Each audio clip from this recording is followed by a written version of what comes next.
け翼。この決定的な場面外すわけにはいかない。気合で切り抜けてやる。右サイドは俺の得意とするところだ。ディフェンスは任せておけ。チームワークで守るんだ。怖がるな、飛び込め。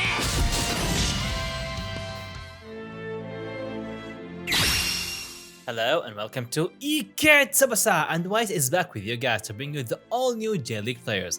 Let's not waste any time and let's go! Ike!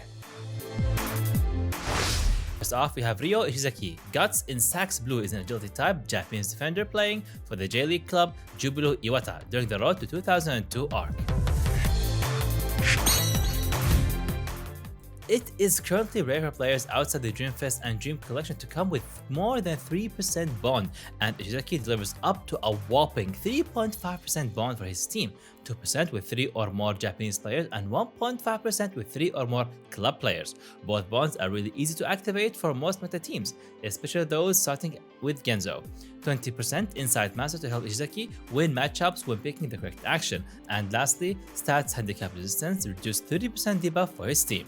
Ishizaki also comes in with a relevant team skill for agility type club players, and most interesting aspect is his passive design. Support Orabe grants any version of Orabe the ability to teleport. There's a 70% chance that Orabe-sama will join Ishizaki's solo defensive matchups on any part of the pitch as a second defender, even if Orabe is stunned from a previous matchup. However, being the second player in the defensive matchup, Orabe-sama needs to be able to intercept well, but unfortunately, most of his versions of him are not very capable of doing that due to his only S-rank skill intercept being Forceful Intercept.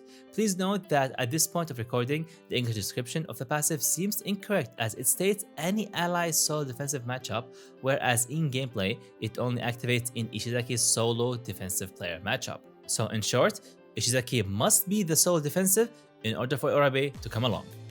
Ishizaki also gets a new S-rank skill tackle, Determined Double Slide, capped at 475 momentum, that comes in with a 2% foul chance. This tackle is much more superior compared to the face tackle, but it requires Orabe to perform the double speed, double spin, Determined Double Slide.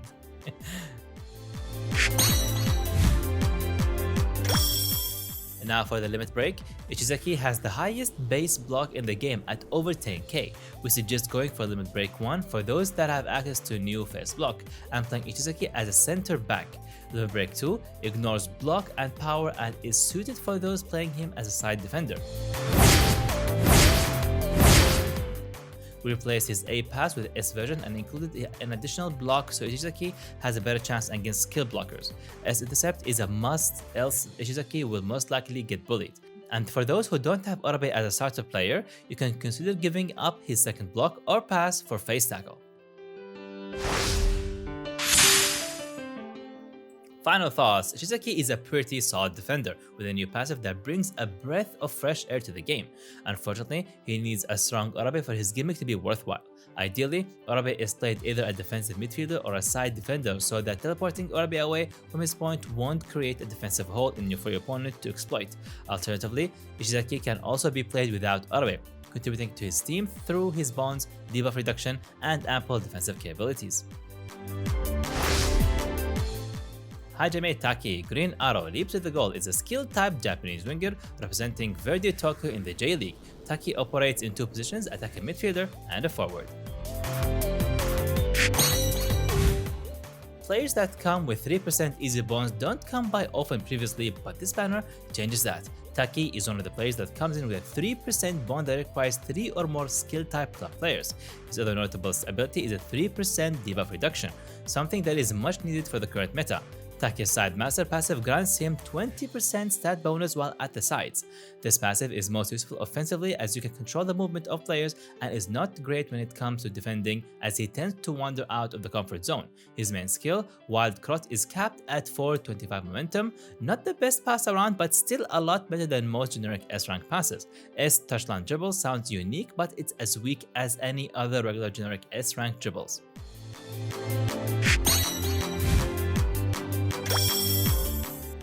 Now, despite Taki coming up with over 26k attack, a huge chunk of it was wasted on his excessive shot, which suggests playing Taki as a winger and going without suggested limit break boundary breaking him is totally unnecessary.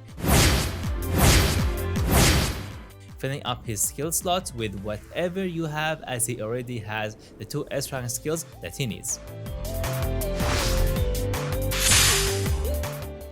Final thoughts: Taki will most likely be forgotten as soon as this banner ends and is unlikely to find his way up into most meta teams. But on the side note, we do feel that he is not completely unplayable. He might have a place as a side forward in a top 3 formation for forwards, and have him match up with players with weak intercept during full power football, or simply forget about him or the wings and enjoy him as team contributions. Shingo Takasugi, Hiroshima's stalwart defender, is a toughness type giant of a defender playing for the J League club Hiroshima. Takasugi comes in with 2 types of bonds, 2.5% stat up for his team with 3 or more toughness type players, and 3% debuff with 3 or more Japanese players. Both bonds are relatively easy to activate, and seems to be designed for the long-forgotten toughness type Japanese archetype. Shot killer, high flying, gives him a 15% stat bonus against headers, and lastly pressure, applying a 15% debuff for matchup opponent's next action after he wins up a matchup. We feel that this ability is better on an enabler, as you can see somewhat picking up with those players to apply the debuff is an offensive matchup. Do note that his debuff can be purged by self-passing within the box, as trapping is considered an action. His passive, Forward Killer, improves his chances of winning the matchup against opponents' forwards. This passive discourages playing a high defensive line, as Takasugi loses his edge and will more likely be bullied by attacking midfielders. His main skill is a decent S-rank block capped at 460 momentum, and his sub S-rank high power tackle is relevant as well.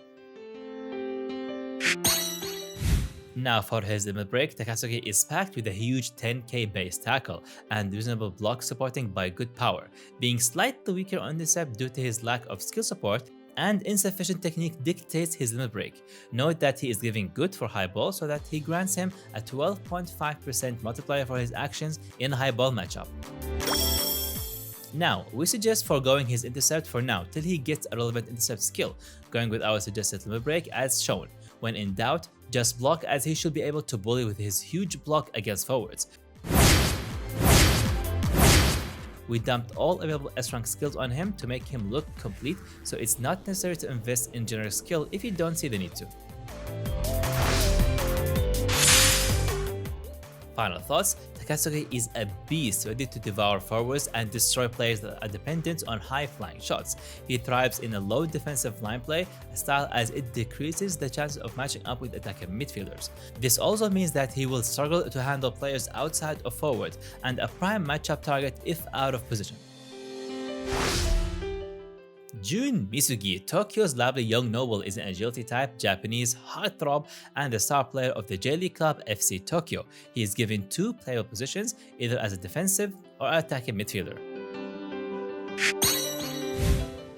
Now, Misugi provides up to 3.5% stat bonus for his team with 2 bonds, 2% with 3 or more Japanese players, and 1.5% with 3 or more agility players. Requirements to activate all 3.5% are relatively easy, similar to Ishizaki. He comes in with a couple of abilities that comes together really well. Fire Potential, granting him 15% stat bonus boost with below 20% stamina threshold, and Tenacity, enabling him to use a special skill as long as there is 1 stamina left. This means that Misugi is very likely to hit his peak once or twice in the game. Lastly, Stat Handicap Resistance, enhancing Misugi with a set of Shining Armor, reducing debuff for himself by 10%.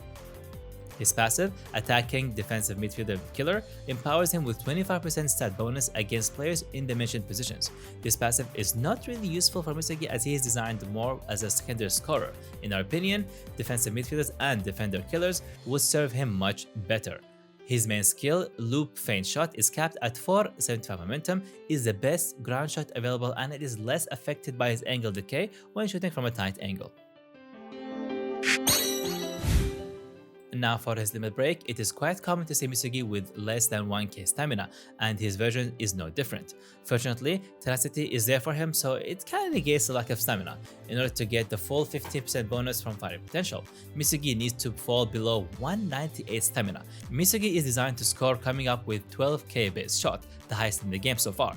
Despite his passive, he is quite weak defensively, and he might be potentially become one of the players that opponents look forward to exploit when attacking. Misugi has good for low ball, giving him a 12.5% bonus when performing a low ball action. The first limit break Misugi is catered for a secondary goal threat, and limit break 2 is meant for enabling. We omit his defensive stats for limit break 2 to improve his enabling abilities, as spreading out the stats weakens Misugi as a whole. He won't contribute defensively early in the game and only becomes a plausible ball winner with his last action. Now our skill build is catered for those building Misugi as a goal threat. We included all types of shots, so hopefully Mr. Chancemaker can perform his magic to make Misugi look good. We went with a weaker heroic overhead kick, as ultimate overhead kick is from the legendary Misugi that won't be available at all. For those going for a more utility build, you can replace the flying shots with defensive skills.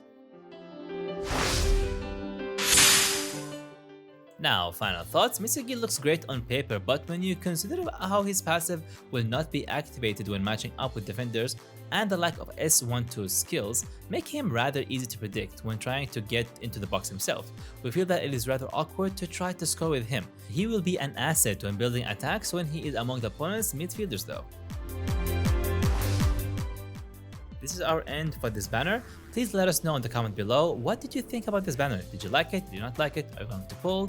Let us all know in the comments below. Also, thank you all for the YouTube subscribers and for the Patreon supporters. Thank you all, and thank you for Tsubasa for letting me do this part again for the J League.